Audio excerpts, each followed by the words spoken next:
Airports smell like metal and recycled air.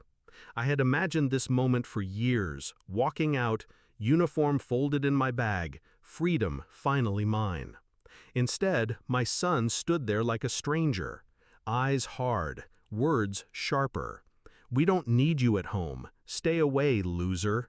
The syllables landed heavier than mortar fire. I stared at him, at the boy I had left as a child and returned to a man.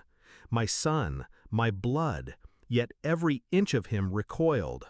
Behind him, my wife, distant, expression flat as stone. She held out a folder. "Sign these before you get lost." Divorce papers. Crisp, waiting for my ink. I signed without a word. Years of service reduced to a name scrawled across a line. I handed the pen back, felt the silence between us, and then stepped into the crowd. I vanished easily. Too easily. At first, I told myself they were angry. 17 years gone, missed birthdays, missed dinners, missed everything. Resentment could calcify into hatred. Maybe this was punishment. But punishment requires love underneath. This was something else. Her eyes told me more than her words. They weren't cold, they were indifferent. Indifference is worse. It means you were erased long ago. The boy, my son, had inherited it. Or maybe it was planted in him. Seeds whispered at night while I was thousands of miles away. I remembered the letters I wrote, the gifts mailed, the video calls where his responses grew shorter each year.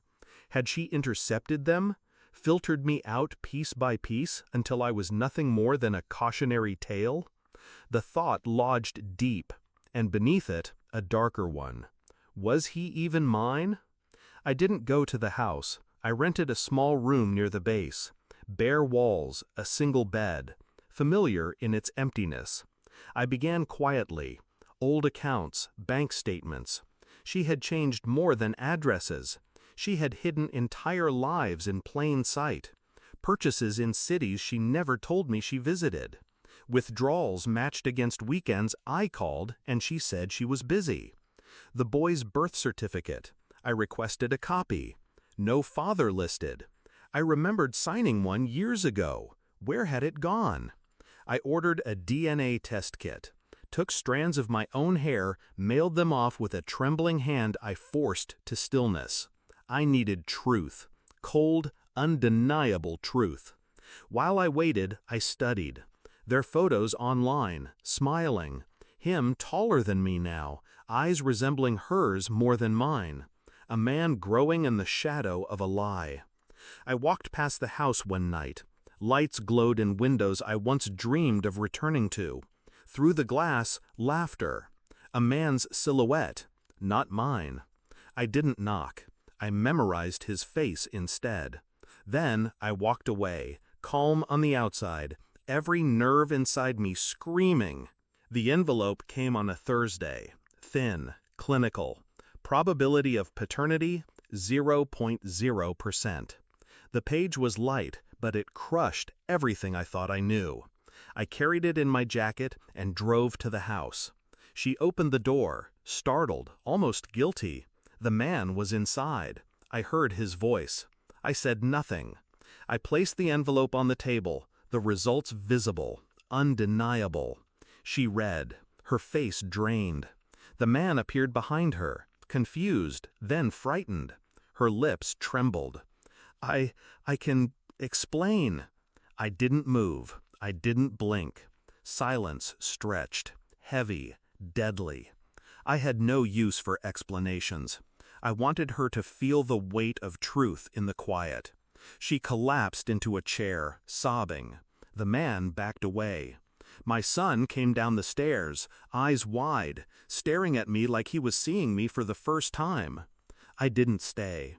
The next day, I visited the lawyer she once tried to hide from me. I filed the papers she never expected me to touch. Custody requests, property claims, financial records. Everything she built on lies, exposed line by line. I moved with precision, not anger, cold strategy. Years of discipline applied to dismantling her carefully constructed world. I didn't scream. I didn't beg. I left the documents on her doorstep, neatly stacked with a single note on top. Your war is over. Mine has just begun. When she called, hysterical, I let the phone ring. When she showed up at my room, I didn't open the door.